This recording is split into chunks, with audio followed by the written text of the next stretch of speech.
4-0 حضرت في مباراة الودية 2014 مباراة الدوري المراكش 4-0 للمنتخب المغربي. وكان في 4-1 ضمن تصفيات كأس افريقيا 2021 امام الفريق 4 مقابل 1. اليوم سجل الهدف الخامس ويكون حصة للمنتخب المغربي في تاريخ مواجهته المنتخب الافريقي ويستحق يسجل الهدف.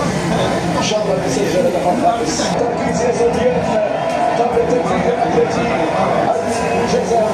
سفيان المحارس يتوقع سفيان يتوقع